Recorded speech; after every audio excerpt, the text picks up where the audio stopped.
2024, I made a prayer and I said, "Oh Lord, give me people that will work with me spiritually and physically, that will also help me to achieve my desired goals."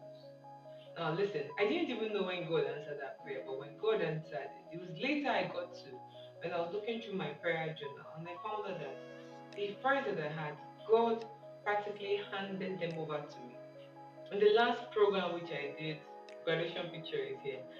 I listen, in that entire program, I started up with some friends. However, ended up, let me just say two, three, but then two quite close ones. Mr. God's Gift and Denso. And these two people have been amazing. Denso is my baby G, so I could call her and she could tell me what was happening. We just pray and something. These people have worked hand in hand with me and we successfully finished our study program. God will bring people your way. When they come your way, be sensitive when they come. Not everybody is coming for your growth. Some will only be there for a specific time, and when their time has elapsed, they will go. You can't force them to stay more than when God has timeline for them to be in your life. So please note this out when it happens. Getting balance in your personal life too is key. You must not work with what the society is telling you. Look down into yourself. At this point in my life, have I gotten to where I need to be? In these things I want to achieve, can I carefully achieve them without feeling like I am left out or have done the opposite to my life? For true self-love, you need balance. You need balance to accept yourself. Acceptance is important. You need to accept yourself for who you are. The way you smile, the way you laugh, you need to accept yourself. So balance is key. Educational system doesn't teach children how to save money and debt management and so on and so forth. But as a parent in this current generation, I would encourage that the little you know, teach your child about investing, about saving, about debt management. Teach them how to learn to balance their resources. Teach them that it is important to have more than one stream of income. Oh yes, because oh yes, it is important to have more than one stream of income.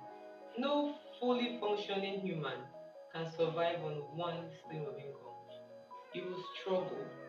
One stream of income is it is a no-no. So try your best to teach your children to learn that multiple sources of income is great. Teach your children that multiple sources of income is great. Whether it's selling, affiliate marketing, whether it's exchange of um, services for for money, whatever it is that their hand lays upon to do, that is legal. It is good for them to learn about that. Be grateful though, not just be an ingrate. So when they give you something, you say T for thanks. Thanks, thanks, dear mom.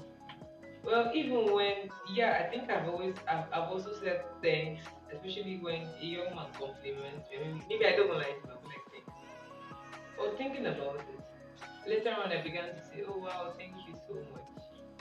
Then I keep my smile short.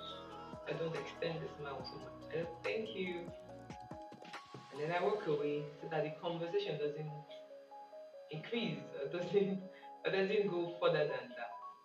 Or when someone does something for you, if you've been asking sister A or brother A to gift you money and they gift you the money, it does not end in thanks. Uh-uh. Don't do thanks and block your road. There's something called thank you. I'm grateful. Thank you so much. I'm grateful. Thank you. Thanks. Um, I don't know, Shabo. No, in fact, I know it doesn't sit well with most people. It doesn't sit well. Thanks. Just short like that. Thanks. After you've written an episode talking about how you needed the money, and the money was sent after a while, or maybe immediately, and all you sought to say was thanks. Self care encompasses our diet, our personal life, from your skincare routine to whether you don't do a skincare routine to your spiritual life, how you follow your spiritual life, or trying to call it your spiritual rituals, right? Your morning prayer, your night prayer, maybe your fasting seasons, how you follow all those things, down to your personal relationships. When these things are in sync, like when they are all going together, you will certainly feel grateful about yourself. Healthy mind is a healthy person, it's a healthy life. Your mind must be unique. Your mind must be whole. Your mind must be in a good state. Yes, I said so. Your mind must be in a good state. In my PGD, with my friends, we had a pattern of going out to celebrate at the end of every exam. And not like every exam, but like at the end of, for example, first semester exam, we move out to celebrate. Second semester exam, we want to celebrate. We're celebrating the small victories that we've made.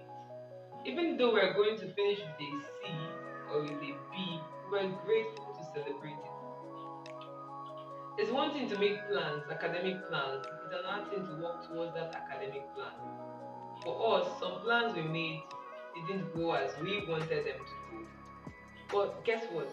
We were grateful and we were happy that we did put in an effort. For me, it was like 7 years going back. Okay, let me not say 7. It was about 9 years going back to school, like to learn for myself and achieving anything I was able to achieve. I was happy. So today, I urge you to celebrate your small wins. Celebrate that small victory. Yes, celebrate it. Because when you celebrate the small victory, you know that there is room for bigger things to happen, bigger, better things to happen. Celebrate your small victory today. When you celebrate that small victory, your heart will be elated. You want to do far better, far more for yourself. Progress takes time. Progress takes time. On this journey of success, I will ask you to be patient. We all have our seasons. Progress takes time. Progress takes time. Some people made it immediately and then they were not prepared for the success. They didn't have systems to help them stand. And I believe that's what God has been teaching me in the past years. At times I just wish I could write a book and then it sells 2 million sales. And God is like, hello, I'm preparing for generational wealth. So calm down, learn. Learn to be consistent. Learn the process. Learn to set systems. Learn to learn to build capacity. Why? Because progress takes time. And when this thing you're desiring happens, the plan is for it to yield and develop far better things. Progress is not a one night thing, it's not an overnight plan or an overnight growth. Progress that is going to build generational wealth takes time. It could take you 1 year, it could take B 2 years, it could take C 5 years, it could take D 10 years, but then it builds generational wealth. And also, that generational wealth must be maintained, must be sustained. If not, it's going to die out in the next generation.